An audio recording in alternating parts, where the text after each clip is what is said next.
Welcome to week 2. For the first couple of weeks, I'd like to provide a wrap-up of what you all discussed in your blog posts, both to point you to posts you might find interesting to read and to foster some sense of sort of community and coherence in what we're all doing here this semester. So in week 1, we looked at trends in the profession as well as some foundational definitions of embedded librarianship.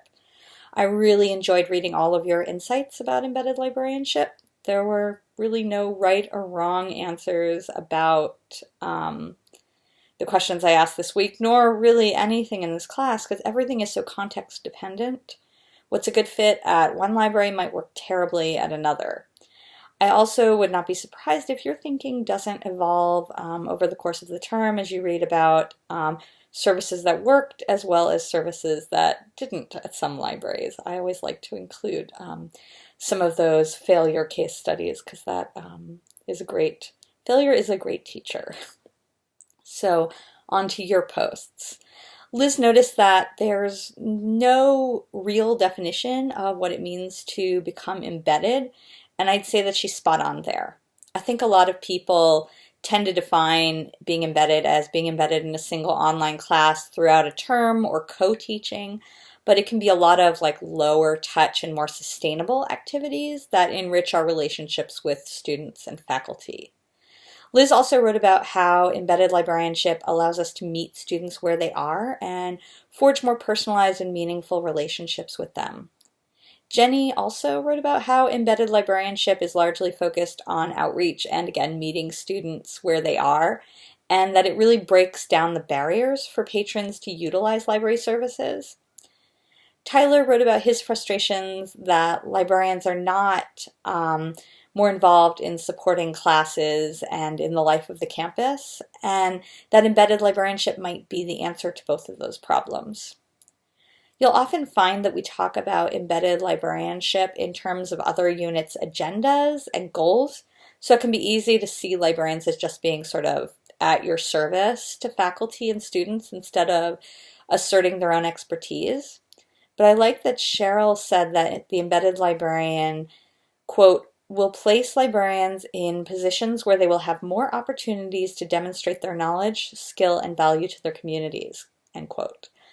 I think I like embedded librarianship personally because it makes the tension between being experts and at your service very plain, but also that it requires and enriches both of those essential roles that we play in the institution.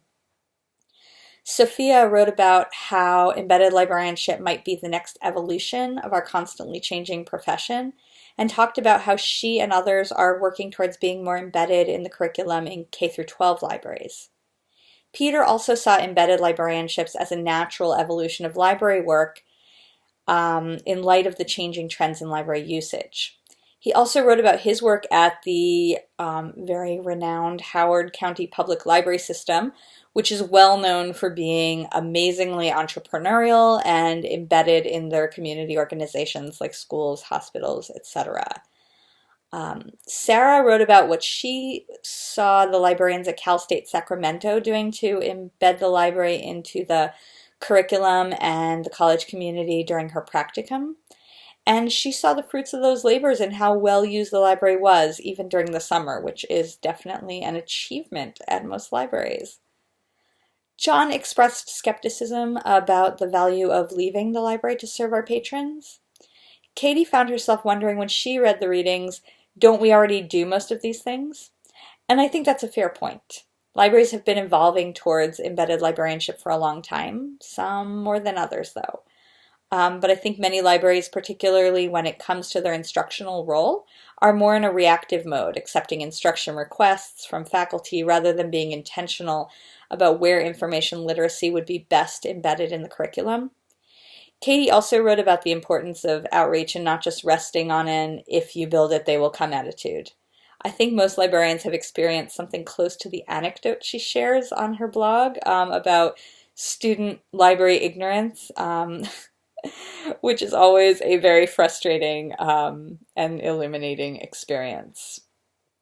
Valerie wrote about her experience with an embedded librarian in our very own iSchool program and how at her institution, librarians provide instruction by request rather than proactively working towards integration in the courses that make the most sense in which to embed information literacy instruction.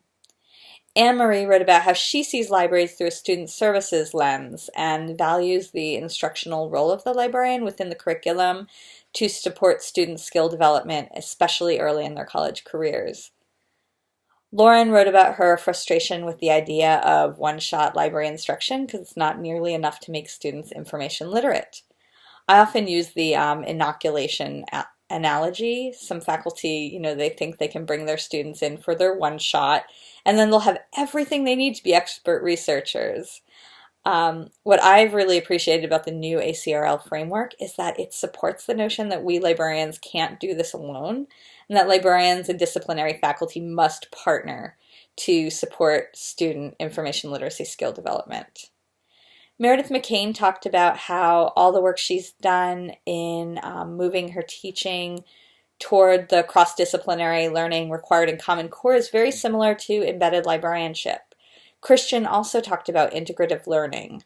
I think this is a lens through which we can really sell faculty on information literacy instruction. I've long felt that information literacy is more valuable when taught in the context of a discipline rather than when asserted as its own discipline. So those ideas from Meredith and Christian really resonated with me.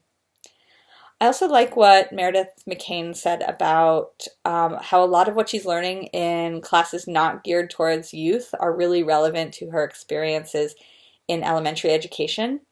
I think many of you will find that though we focus this class on academic librarianship and to a great extent on instruction and reference, what we're learning is really applicable to K through 12, public, and special libraries, as well as other areas of academic librarianship such as archives and special collections.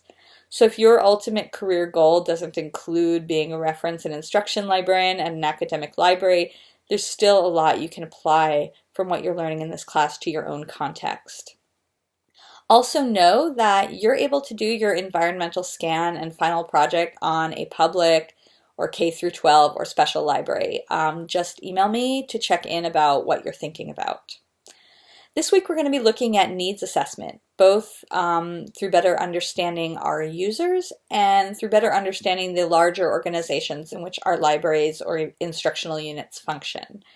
The content you'll be learning this week will be really helpful when you complete your own environmental scan. And don't forget that you need to have commented on 2 other students' blog posts by Friday.